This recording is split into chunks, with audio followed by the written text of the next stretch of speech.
Penyakit tuberkulosis atau TBC kini menjadi masalah serius di Kabupaten Lombok Timur. Data terbaru menunjukkan tingkat penemuan kasus di tahun 2025 masih jauh dari target yakni sebesar 22%. Tahun 2025 ini, Dinas Kesehatan Lombok Timur menargetkan penemuan 3.900 kasus TBC.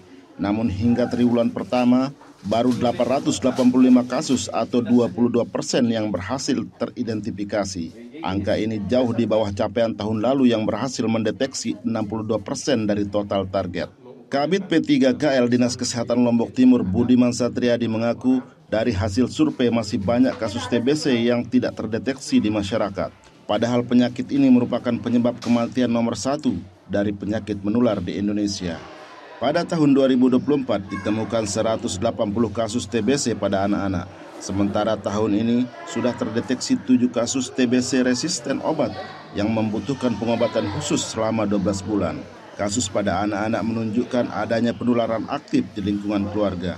Dinas Kesehatan kini gencar melakukan sosialisasi dan penjaringan aktif.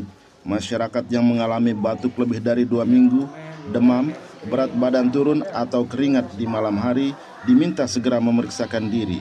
Petugas kesehatan menyediakan layanan gratis mulai dari pemeriksaan sampai pengobatan. Untuk kasus TBC ya, bahwa memang untuk diketahui kasus TBC itu memang secara nasional masih menjadi permasalahan kesehatan yang dengan tingkat kematian dan tingkat kesakitan yang cukup tinggi, ya, termasuk juga di Lombok.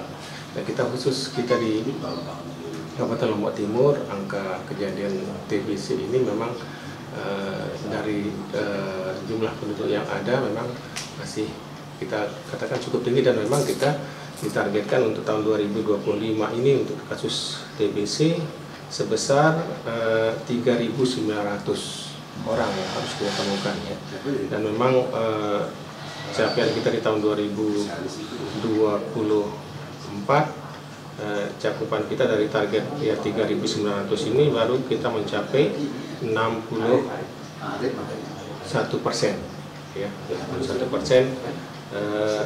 atau sekitar 2.384 kasus yang kita temukan di tahun 2020. 2.340 kasus. Beberapa upaya pencegahan yang dilakukan Dinas Kesehatan saat ini diantaranya peningkatan kesadaran masyarakat, penemuan kasus aktif, pengobatan tuntas, dan pemantauan kontak erat. Tim Liputan, Selaparang TV melaporkan.